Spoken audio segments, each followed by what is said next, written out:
Also likely to hear senators speaking today about the nomination of Richard Cordray to head the Consumer Financial Protection Bureau. Republicans have vowed to block his confirmation. A procedural vote on that nomination is set for tomorrow.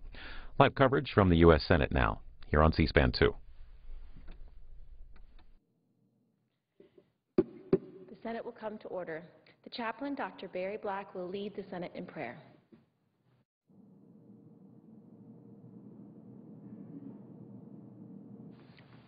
Let us pray.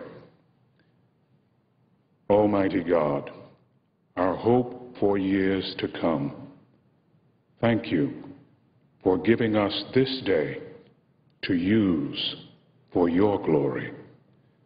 From the morning sun until the going down of the same, your blessings provide us with confidence that our future is brighter than our past. Today, as we remember Pearl Harbor and a day of infamy, we praise you for giving so generously to this nation. Lord, you shower us with blessings without regard to our worthiness or importance.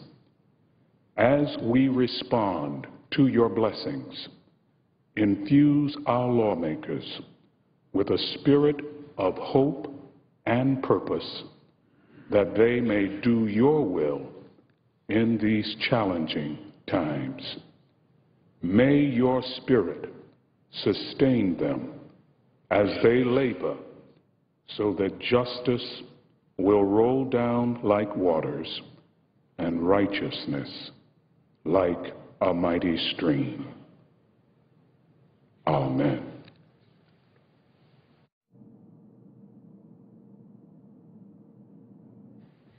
Please join me in reciting the Pledge of Allegiance.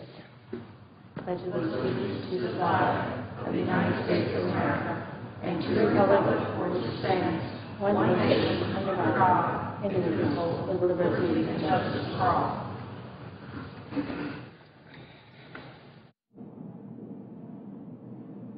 Clerk will read a communication to the Senate. Washington, D.C., December 7, 2011, to the Senate. Under the provisions of Rule 1, Paragraph 3 of the Standing Rules of the Senate, I hereby appoint the Honorable Kirsten E. Gillibrand, a senator from the state of New York, to perform the duties of the chair. Signed, Daniel K. Inouye, President pro tempore. Madam President. Majority Leader. Following later remarks, the Senate will be in a period of morning business. Republicans will control the first 30 minutes, majority the second 30 minutes. As a reminder, all senators, cloture has been filed on the Cordray nomination. That vote is expected tomorrow morning. Madam President, 70 years ago today, the attack on Pearl Harbor changed our country forever. It also hardened our resolve to become a better, stronger nation, and that we have become. The example of the USS Nevada, great battleship, epitomizes the resiliency of our country. While in the port of Oahu on December 7, 1941, the battleship Nevada was hit by many bombs and a torpedo. 60 American sailors died. Less than a year later, that great battleship returned to service and served valiantly our country during World War II. Today we honor the living Pearl Harbor veterans for their courage and their sacrifice. Here in the Senate, we of course refer to our Medal of Honor winner, Dan Inouye, Senator Kaka, and Frank Lautenberg, who all three served in World War II. We also remember the nearly 2,400 Americans who lost their lives that day, and the hundreds of thousands more who made the ultimate sacrifice during World War II. These service members were really heroes. They set a fine example for the men and women who protect our freedoms today, and none of us will ever forget their courage. Madam President, Republicans like to claim they're the party of the tax cuts, but as Democrats oppose more tax relief, we propose it every day for working families, Republicans every day are showing their true colors. They only support tax cuts that benefit the rich. Speaker Boehner, Senator McConnell say they agree with Democrats that we should prevent a $1,000 tax hike on middle-class families. Person running for president, Mitt Romney, agrees we should extend the payroll tax cut. Former Speaker running for president, Newt Gingrich, says we should extend the payroll tax cut. But it's become clear that the caucus led by the Speaker and by the Republican leader that they lead don't seem to be following them. Tea Party Republicans oppose our plan to cut taxes for nearly every American family. But Republican leaders recognize that taking $1,000 out of middle-class pockets during these hard times is political suicide. Madam President, there are papers all over the country, but just take this one as an example. GOP is split on payroll tax cut. Objections to surtax on rich.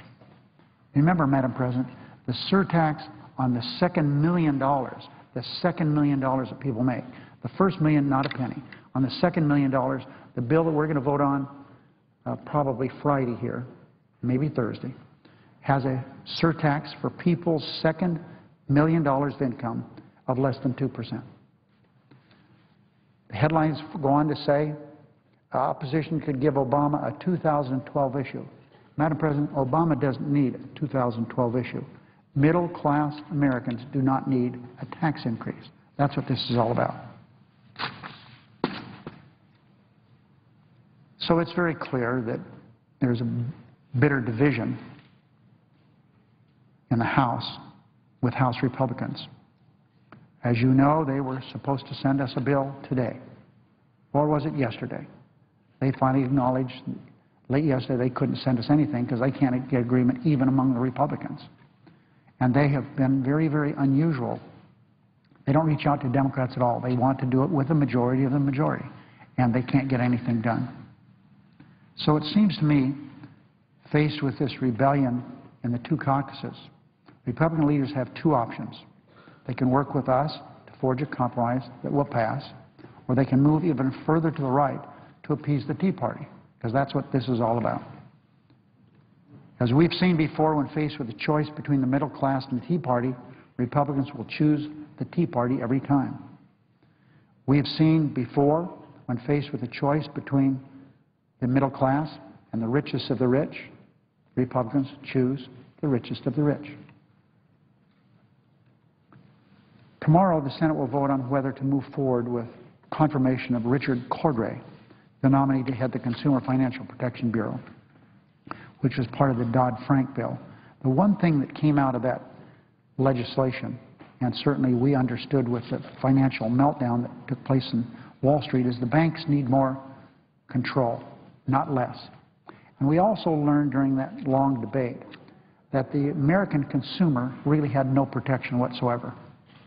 And the legislation we passed created the Consumer Financial Protection Bureau. My Republican colleagues have signaled today they're going to block Mr. Cordray's nomination. But, Madam President, not because he's unqualified. You would think someone would want to vote against him. He's too liberal, he's too conservative, he's too rich, he's too poor, he doesn't have the proper education, whatever you could come up with to find justification for voting against this man. That isn't what they've done.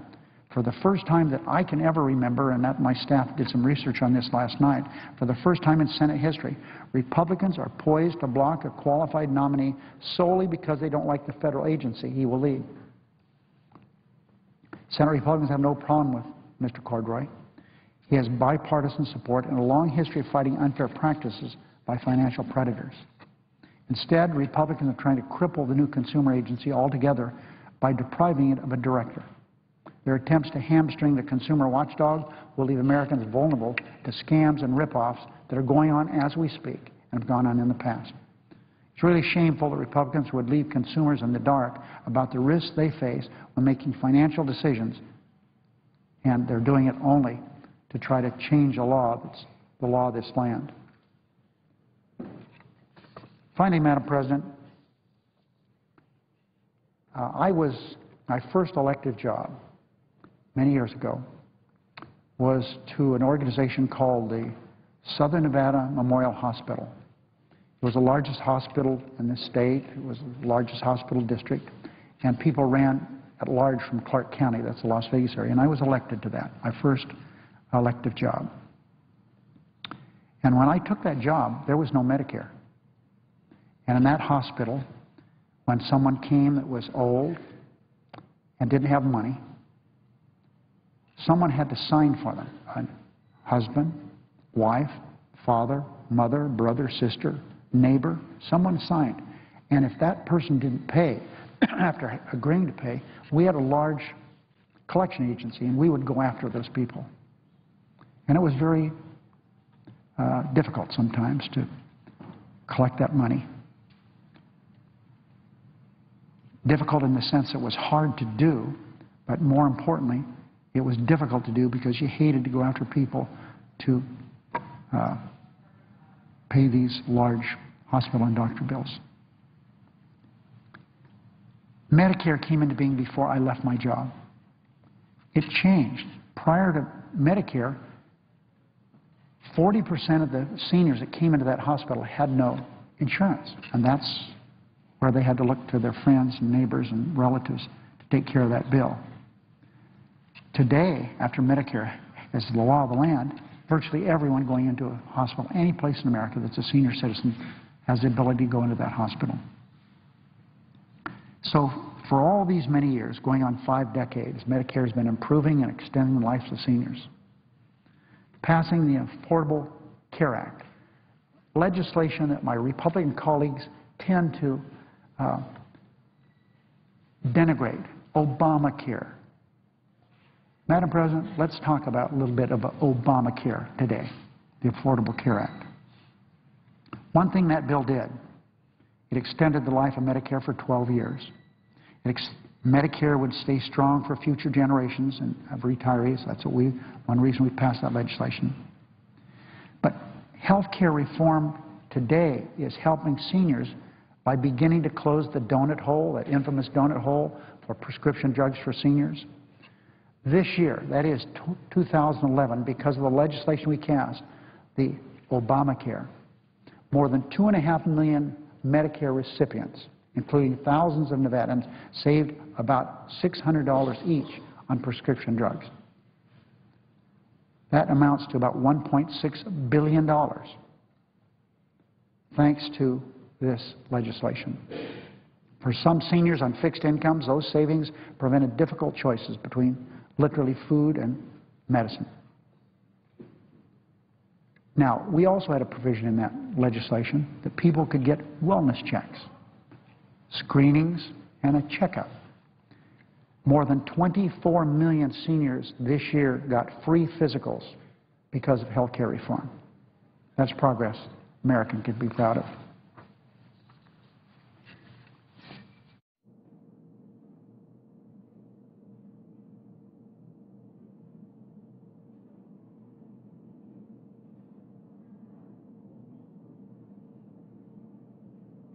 Madam President. Republican Leader. As the majority leaders noted, today is the 70th anniversary of the Japanese attack on Pearl Harbor.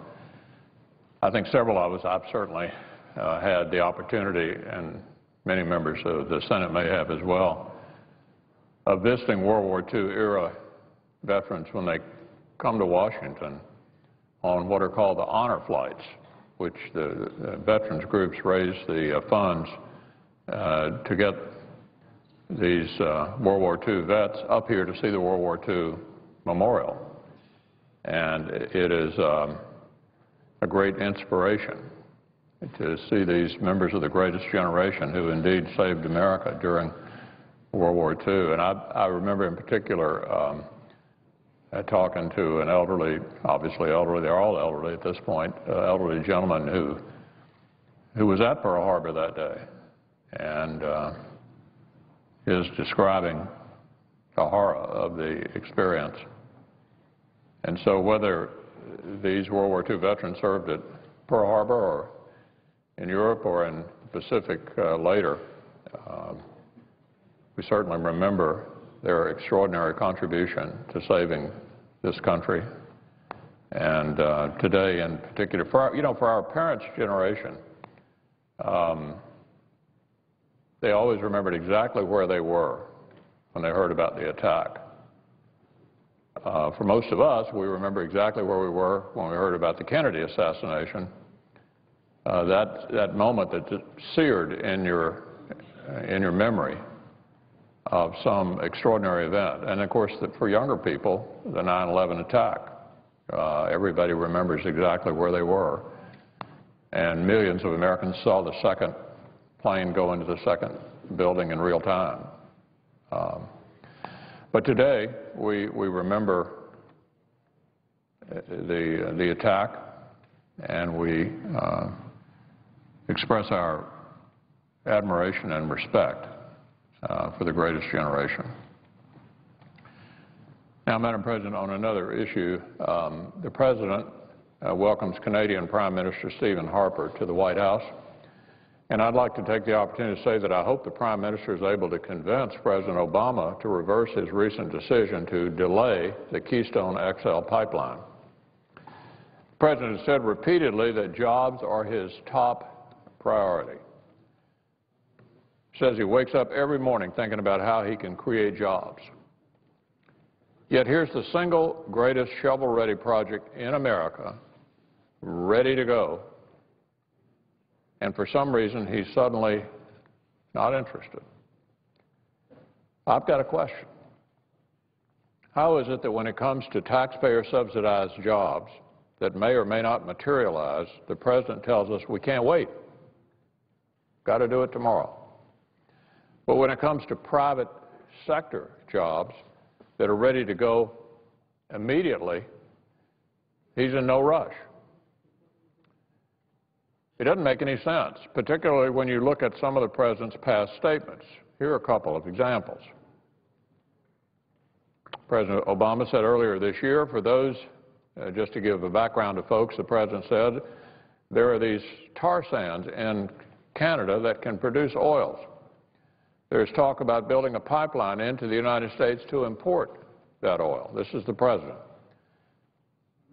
He said, I will make this general point, which is that, first of all, importing oil from countries that are stable and friendly is a good thing. That's the President. I agree with him. The President also said earlier this year, statement of the obvious, we're still going to have to import some oil. Boy, are we. And when it comes to the oil we import from other nations, obviously we've got to look to neighbors like Canada and Mexico that are stable and steady and reliable sources. That was the President earlier this year. So the President has correctly said, in my view, that he favors importing oil from allies and neighbors. Here's a project that would enable us to do that and do a lot more of it and create thousands of jobs in the process. What's the problem? Last Friday, Americans woke up to the news that for the 34th month in a row, the unemployment rate in this country has stood above 8%, a period of joblessness not seen since the Great Depression. Now, the least they can expect from Washington is that we won't stand in the way of people who want to hire. Yet that's exactly what they're getting from this President when it comes to this pipeline. This project has been under review for 3 years, including 2 exhaustive environmental evaluations. By all accounts, the State Department was ready to give it the green light by the end of this year, this month. What happened? Well, it appears presidential politics got in the way. The President started getting heat from the environmental activists he's counting on to stuff envelopes next year, so he put off a decision conveniently until right after next year's election. So if this episode tells us anything, it's that the President is clearly more concerned about getting himself reelected next year than getting somebody in Montana or Kansas or South Dakota or Missouri a job today.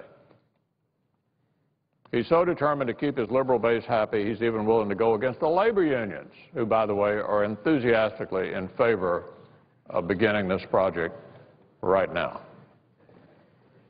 What have they had to say about it? Well, the Teamsters put it this way. The Keystone Pipeline project will offer working men and women a real chance to earn a good wage and support their families in this difficult economic climate. That's Jimmy Hoffa. The AFL-CIO. For America's skilled craft construction professionals, any discussion of the Keystone XL project begins and ends with one word: jobs.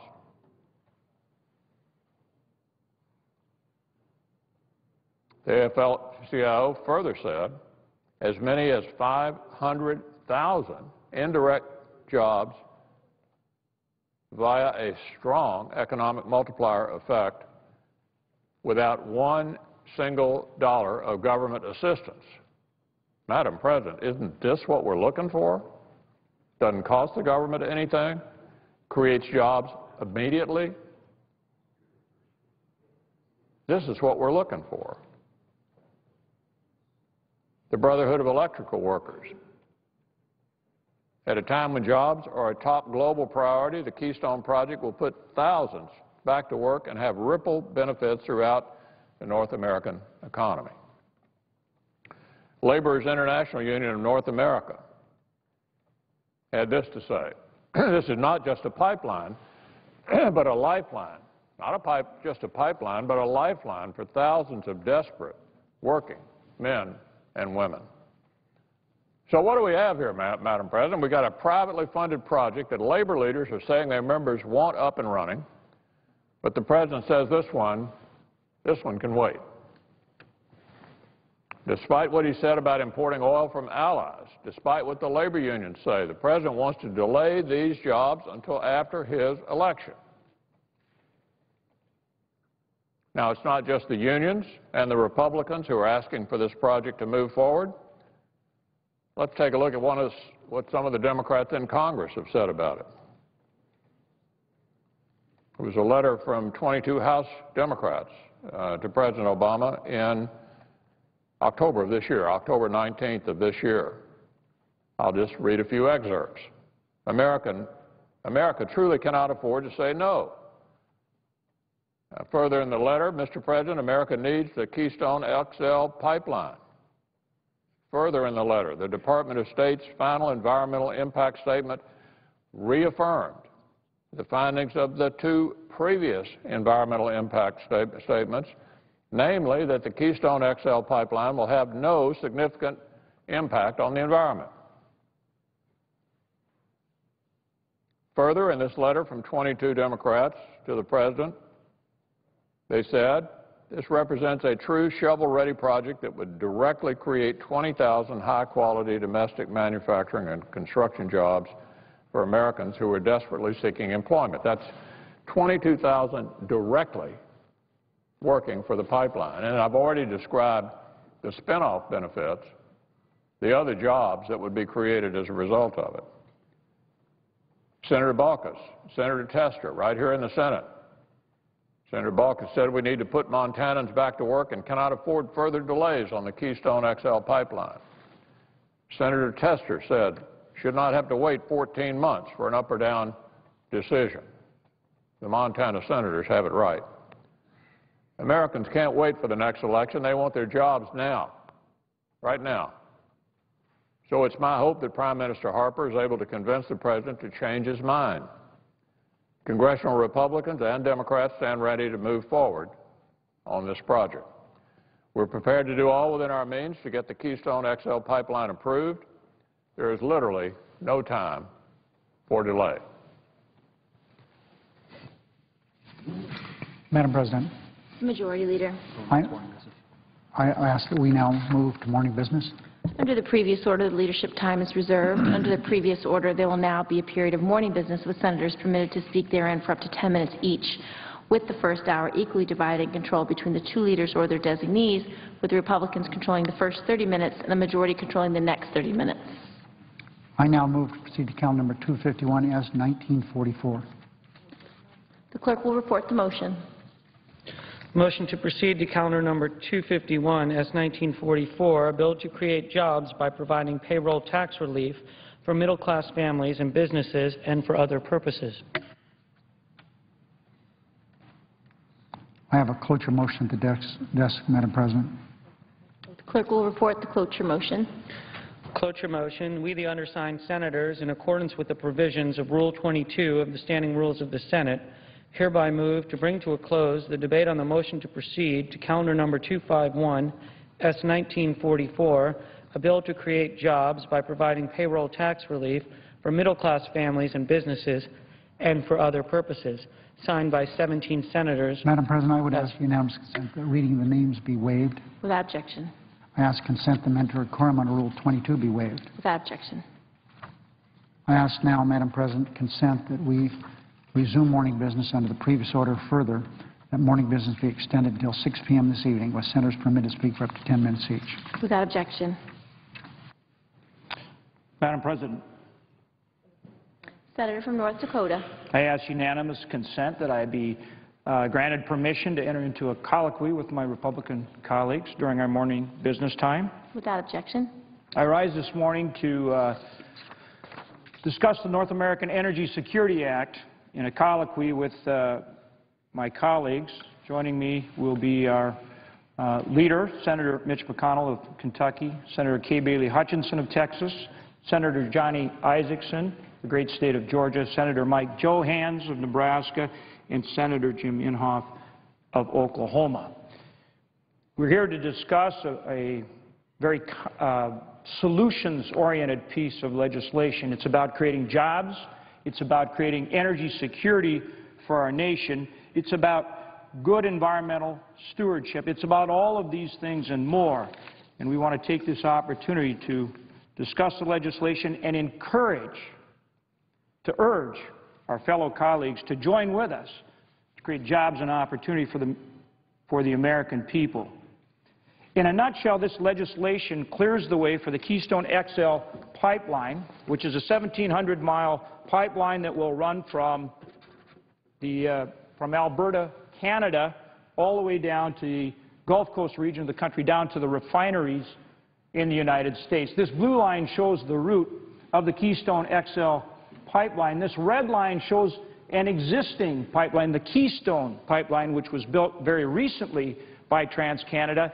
It provides almost 600,000 barrels a day of crude to the United States. The Keystone XL pipeline would provide more than 700,000 barrels a day of crude oil to our refineries.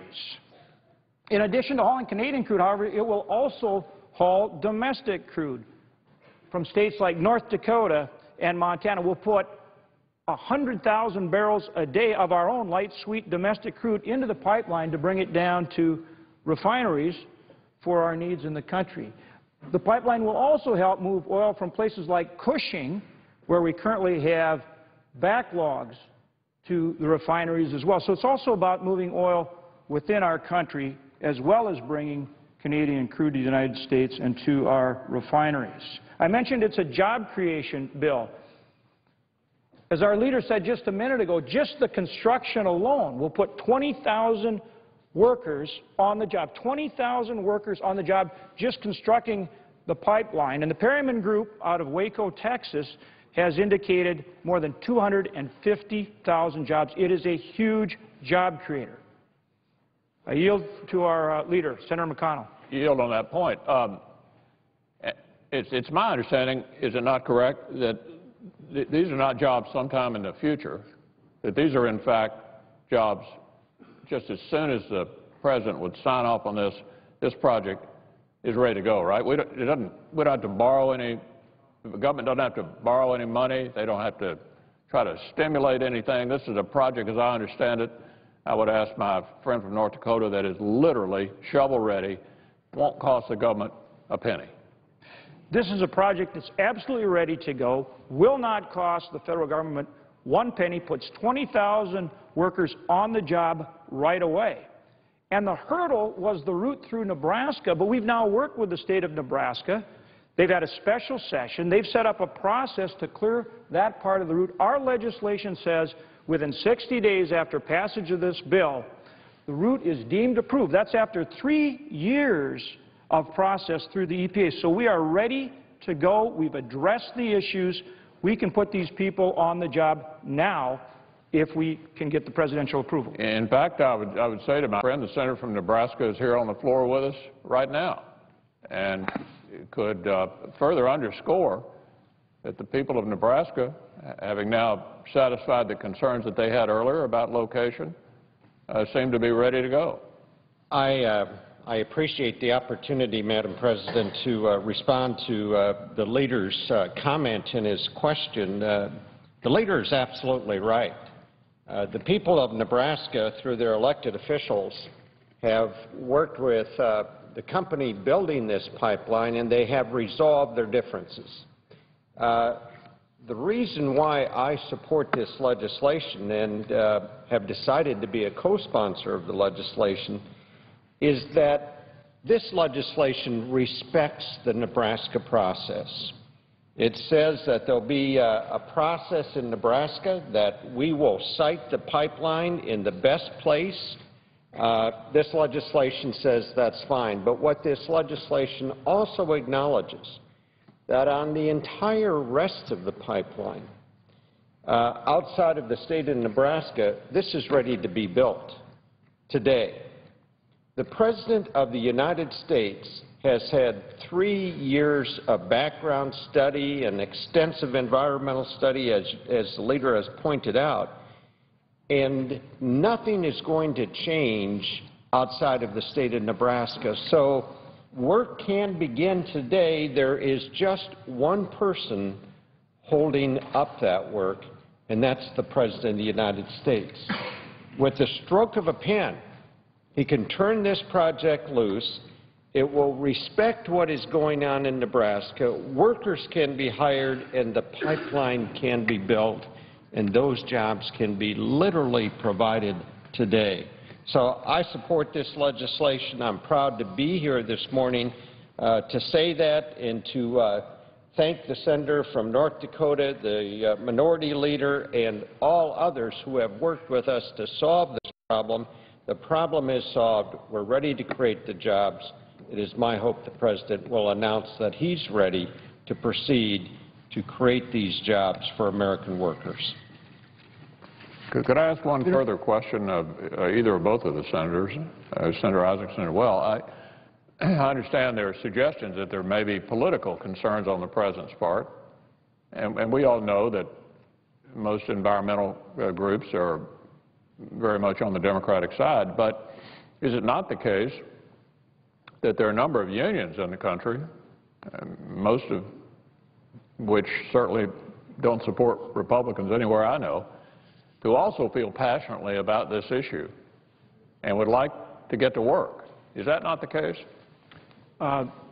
Senator Johanns, would you like to? I've worked on this issue now for a number of months, actually a couple of years. Here's the situation. The unions are ready to go to work. I talk to the locals in Nebraska on a regular basis, and they talk about unemployment numbers that are staggering, in the double digits, which in our state is remarkable because we have an unemployment rate of 4.2%. The unions are ready to go to work, bring their skills and their talents to bear. The leader's observation is absolutely right. The environmentalists, on the other hand, it isn't the pipeline, it isn't the location, it's that they don't want the tar sands development to occur. And so the President is on the horns of a dilemma. Part of his base, the unions, are saying, create the jobs. There's already a pipeline. Let us go out there and do this in the most environmentally sensitive way we possibly can. On the other hand, the environmentalists are saying, no, Mr. President. They circled the White House. They've done all of these things. Well, the President solved this dilemma that he finds himself in my judgment, by announcing that he would just delay this until after the election. Could I ask the senator from Nebraska a further question? It strikes me, correct me if I'm wrong, that America not going forward doesn't prevent this from happening. This is in another country. And a good option for the Canadians might well be to just ship this product to China, would it not? Well, and in response to the leader's question, The Canadian government has already indicated that, look, if the United States isn't a reliable purchaser and transporter of this commodity, that they will have to look to other parts of the world, for example, China, to sell this product. This will not stop the development in that area. In fact, it will push the development to a part of the world where the refinery process might take place with less environmental standards and therefore cause more environmental problems than if we build this pipeline and solve it. That's why from the very beginning I've said, look, I'm not opposed to the tar sands development. I'm not even opposed to the pipeline in our state. Now that we have solved the problem, as I said, there is one person that can create these jobs today, and that's the President of the United States. With the President, or with the Prime Minister, with the President, it would be a perfect opportunity to say, look, we don't have to wait until after the election. Let's create these jobs today. Let's put Americans to work. Just one final observation, and then I'm going to leave the colloquy to all the rest of my colleagues. But it strikes me, and I wonder if my colleagues agree, that this is about as close to a no-brainer as you ever run into in America. Senator No government money. Before you leave, and I would ask Senator Isaacson to join us at this point. He is here specifically to talk a little bit about the issue with oil sand development in China. And so Senator Isaacson, and then certainly Senator Hutchinson as well. I thank Senator Hoeven for the recognition, and I thank the leader for the remarks. And I just want to confirm what the leader just said by quoting from two recent articles. The first is from an article about Minister Oliver, who is the Minister of the Canadian Energy, on his trip to Shanghai. Here's his quote. "My mission to China is clear. I have come to raise awareness of the strength of China's natural resources sector as both an outstanding source of quality products and an attractive destination for investment." Let me read one other quote shortly after that speech was made by the Canadian Minister of Energy. "A unit of China Petrochemical Corporation known as Sinopec agreed to buy Daylight Energy Limited, a Canadian oil and natural gas producer, for $2.2 billion. China's second purchase and second foray into the Canadian oil patch in the last year. So to confirm what the leader has said and to confirm what Senator Hoeven has acknowledged, this is not something that we might fear happening later on. This is something that's happening now. And if we default on the Keystone XL pipeline now, we're giving a wide open year for the Chinese to come back to Canada, make those investments, tie down that oil, and encourage that pipeline to go not to Houston, Texas, but to Vancouver, Canada, and then on ships to China. And I would ask unanimous consent that both the full text of these articles be submitted and appear in the record. Without objection. Thank you, Senator Isaacson. And did you have some more you wanted to add? I know you've got to leave on a tight Just time. thank you for your leadership. Your leadership on this has been outstanding. Thank you, Senator Isaacson. Thanks for being here. And I now will turn to Senator Hutchinson from Texas. We have actually 40 senators already on this legislation. 40 senators. It is bipartisan. You know, this is something we absolutely need to move on. I spoke with the Canadian ambassador today, Ambassador Dewar. He talked about how they're already looking at Western routes to send this oil to China. So this oil is going to be produced. It's going to be produced. The question is, does it come to the United States and help us reduce our dependence on Middle Eastern oil? Does it come here and create thousands of jobs? Or do we send it to China where there will actually be more emissions because it will be refined in refineries that produce higher emissions, and you'll also have the emissions of shipping product all around the world. Not only shipping this oil to China, but then we're going to continue to have to ship oil in from places like the Middle East and Venezuela. So you actually increase CO2 emissions without this project. Now, in Texas, of course, we have refineries, and Senator Hutchinson is here to talk about just how important it is that we bring this product down to our refineries in the Gulf Coast region.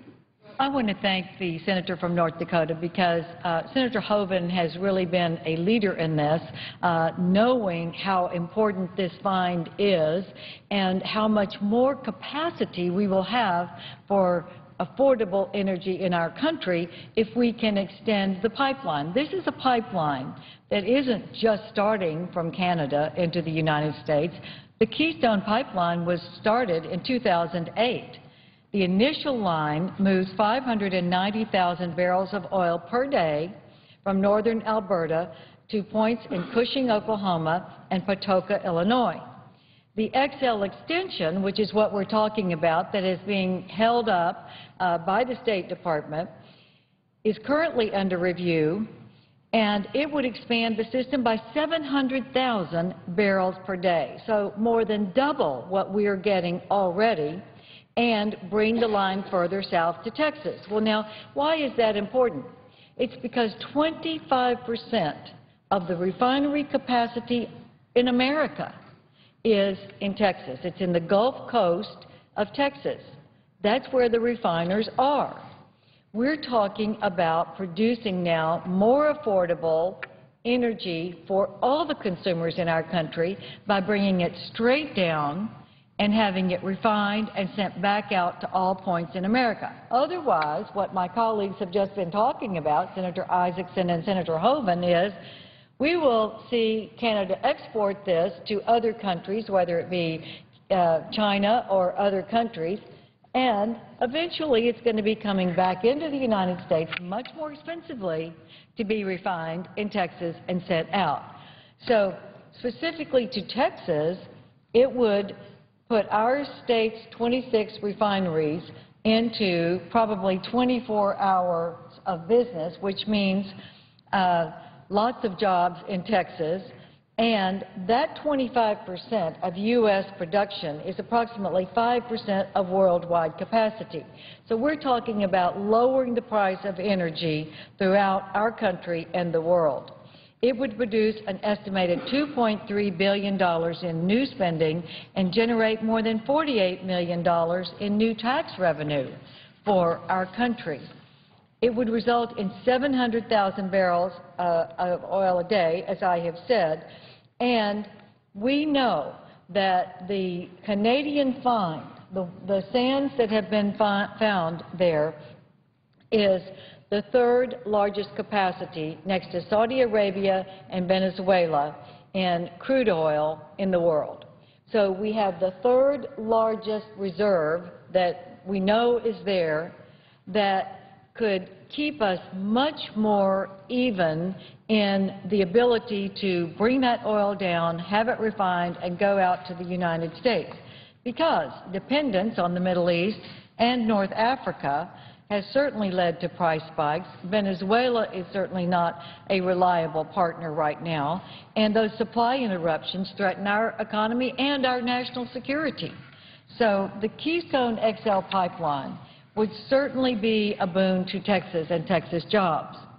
But more than that, it is going to benefit every consumer of energy in America. It will more than double what we can buy from Canada. And think of the reliability of our Canadian relationship. The reliability of our trade and our relationship with our neighbor to the north, Canada, is among the most solid that we have in all of the globe. It is essential that we build this pipeline, and as the leader said earlier, I mean, this is a no-brainer, as close as you can get to a no-brainer for building our economy, creating jobs, creating more tax revenue that will bring down the deficit that we've heard so much talk about on the other side. But this would do it the old-fashioned way, by giving people the ability to provide for their families and contribute to the economy of our country. That's the way we want to see increased revenue in this country, with more jobs and paying taxes, not collecting benefits because they cannot find work. It's right here. And it doesn't cost the government a dime because it's private investment that will bring this oil to the refineries and put it back out to the United States. I urge the President of the United States to go to the State Department and say, let this go. In lieu of urging the President, we have a bill that was started by Senator Hoeven with 40 sponsors that will tell the President, now is the time. It is long past due time for us to create the jobs in this country that are not going to be taxpayer funded. they're going to be privately funded. They're going to create cleaner, better, cheaper, more efficient energy, and they're going to create jobs which people want in this holiday season and on into the future years. So I thank my colleague from North Dakota for giving us this chance to tell the American people that we have an answer to jobs and to bringing down the deficit and increasing revenue the way that people want to, by providing for their families and paying taxes with the money they're earning. It's a win for everyone, Mr. President, and I thank the senator from North Dakota for leading this effort. I'd like to thank the senator from Texas.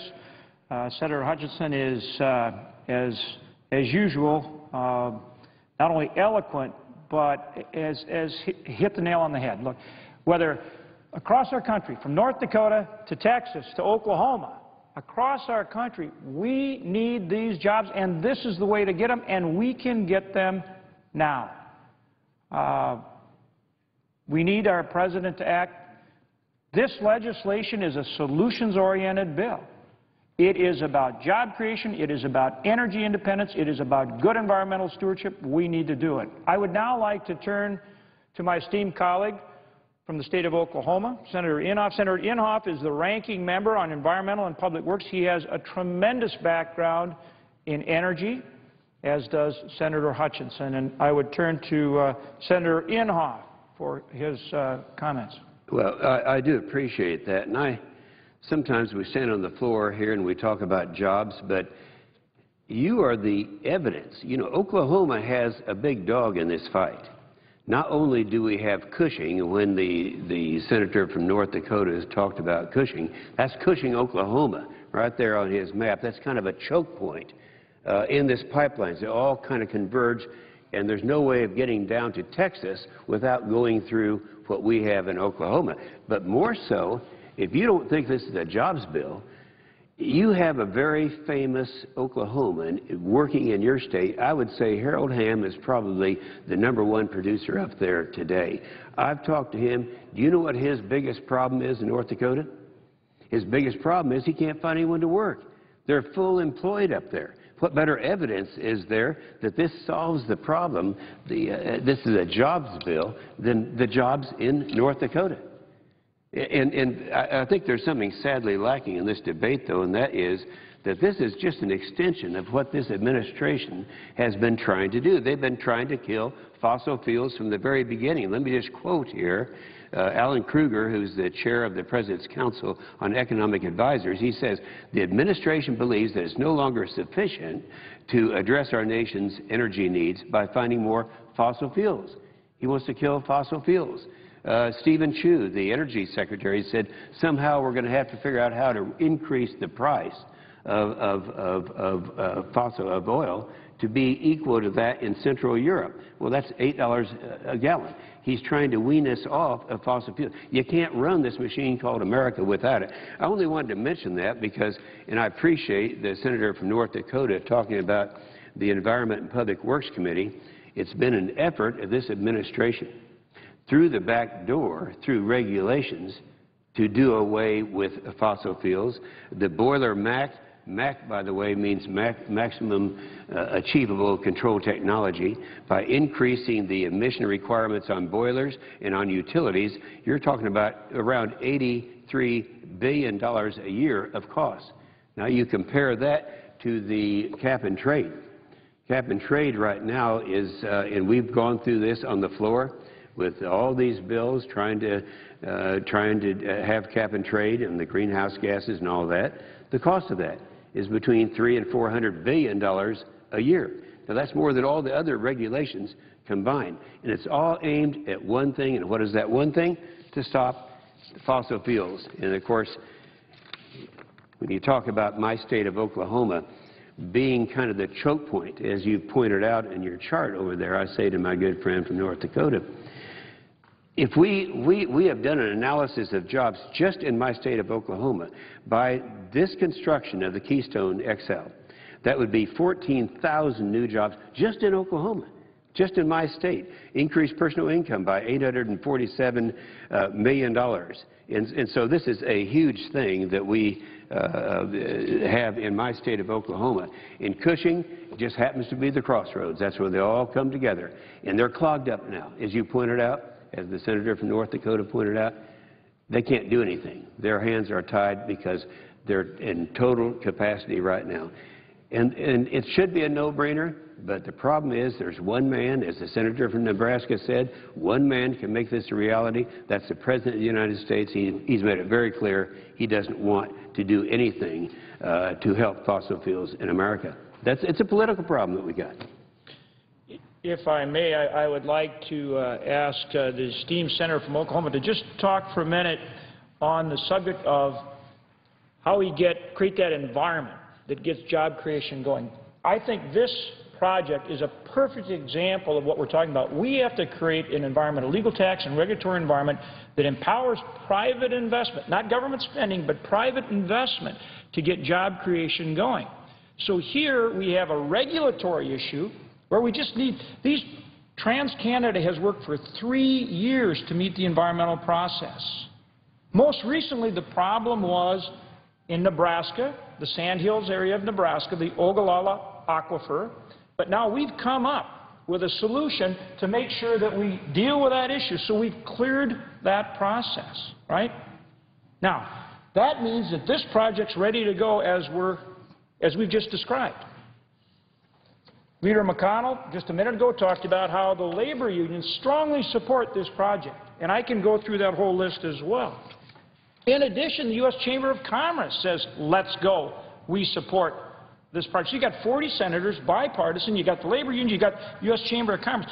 Here's another interesting statistic. And this example is such a good example of what we're talking about. And I would ask the good senator from Oklahoma to maybe expand on the point.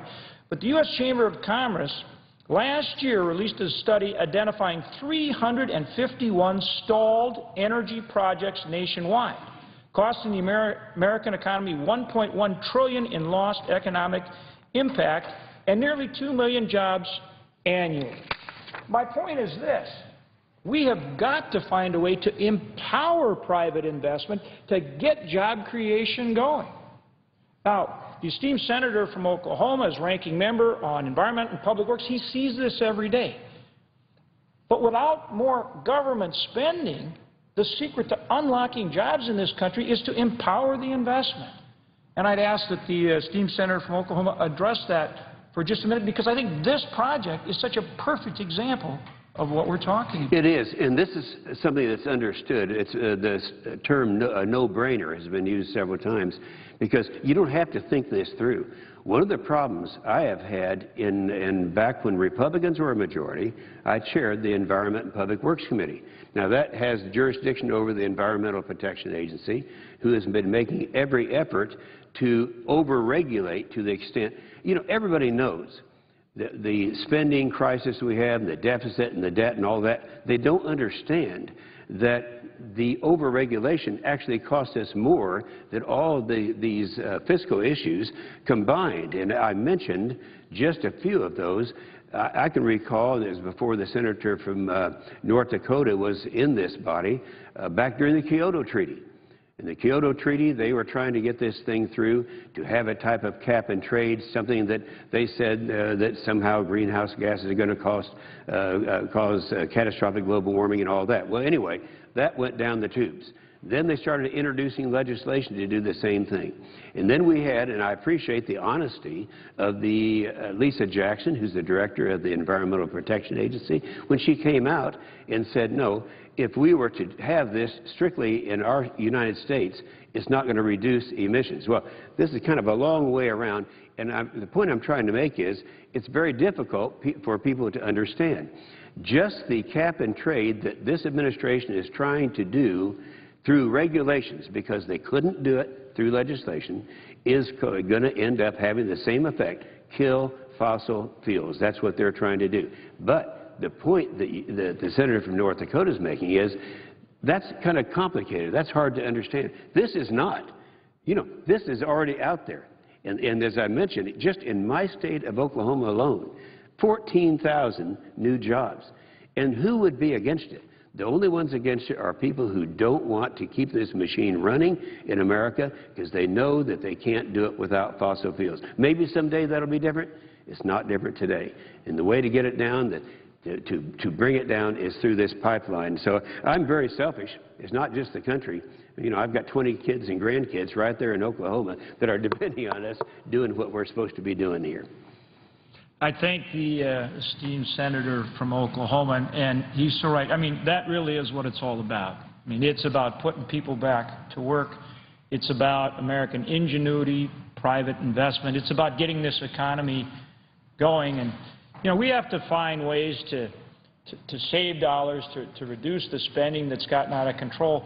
But a big part of getting out of the deficit and the debt is getting people back to work and getting this economy growing.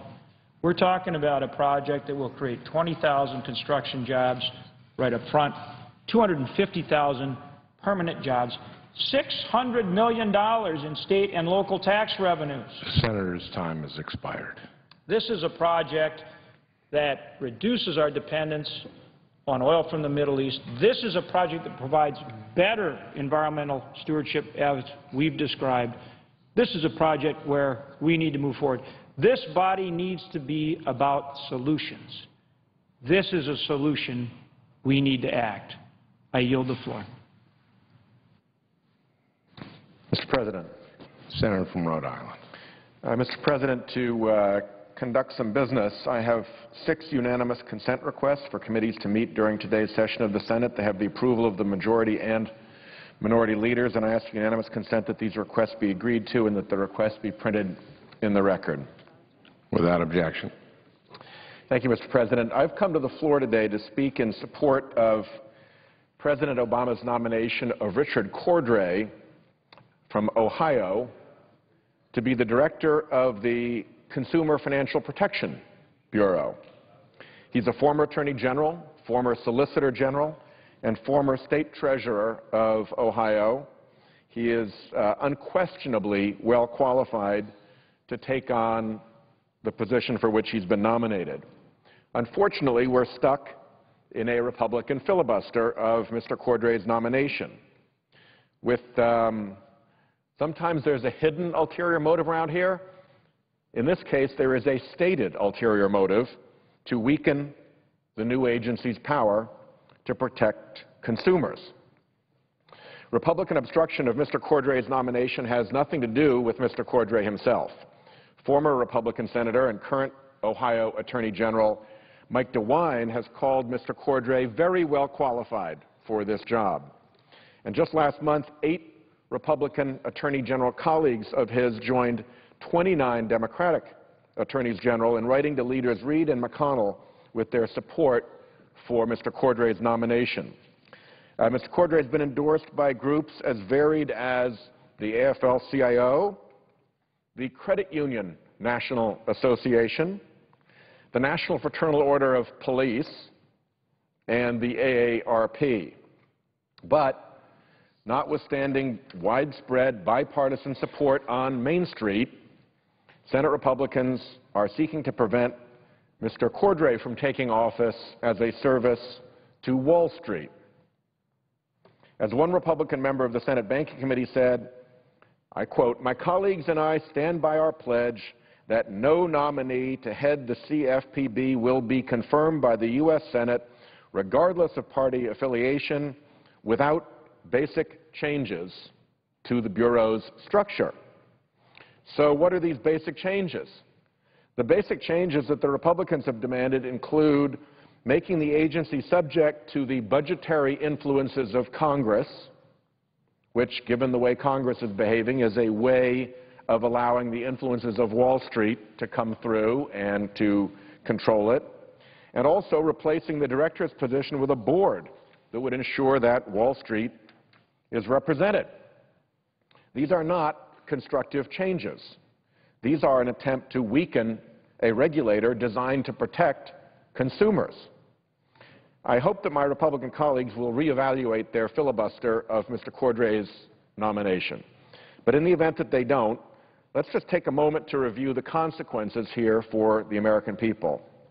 As many of our constituents know in Rhode Island and in Minnesota, we established the CFPB in the Wall Street Reform and Consumer Protection Act as a new agency to protect American consumers from misleading and potentially ruinous financial products.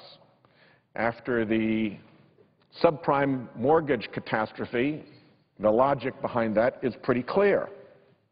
We designed this new agency to be for mortgages, credit cards, student loans, debt collection, credit reporting, what the Consumer Product Safety Commission is for toaster ovens, toys, baby strollers, batteries, and swimming pools.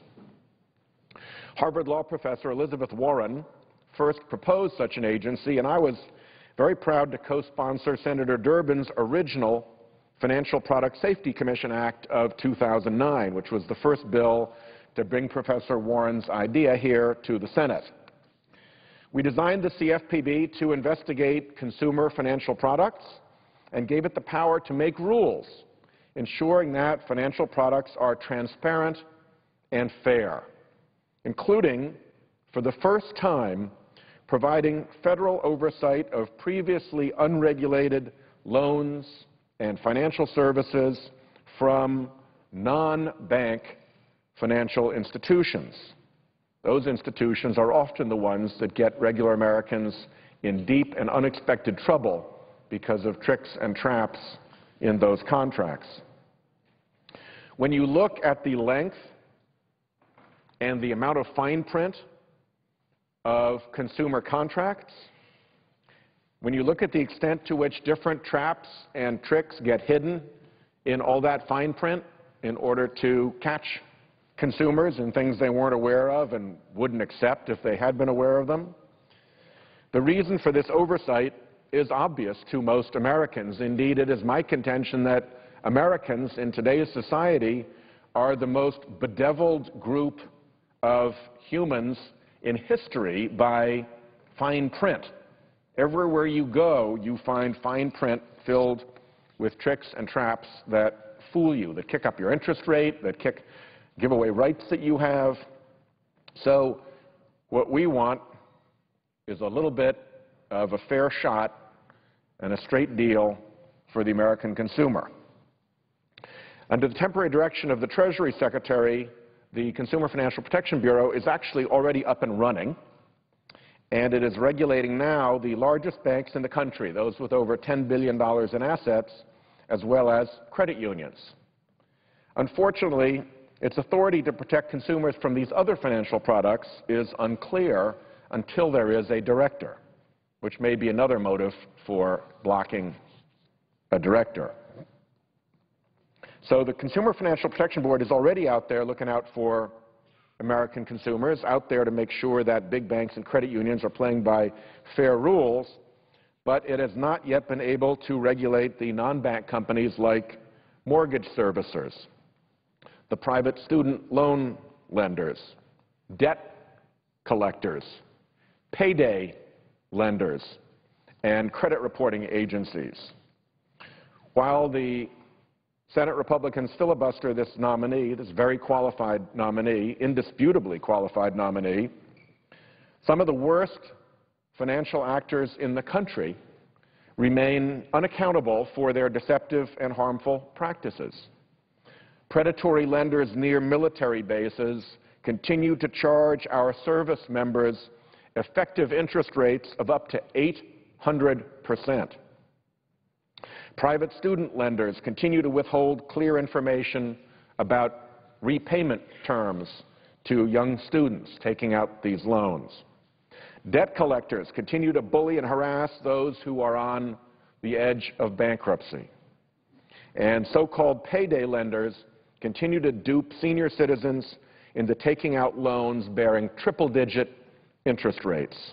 This is the status quo that Senate Republicans are preserving by blocking Mr. Corday's nomination. Consumer protection against these kinds of practices should not be a partisan issue. And I really hope that our colleagues across the aisle at least allow us to have an up or down vote on this nomination. Majority rules, let's have the vote, let's go. Every day that Republicans continue their obstruction, Americans from all walks of life, from students and senior citizens to our men and women in uniform, will continue to be subject to unchecked and unregulated deceptive financial products. They will continue to be prey for predatory loan instruments. Abusive lending practices strip wealth from communities and purchasing power from consumers in ways that continue to hold back our struggling economy. Let's confirm Mr. Cordray so that he can begin the hard work of leveling the playing field for the American consumer and help ordinary Americans get a straight deal in our increasingly complex economy. I hope we'll be able to do that. I thank the chair, and I yield the floor. I would note the absence of a quorum. Clerk will call the roll.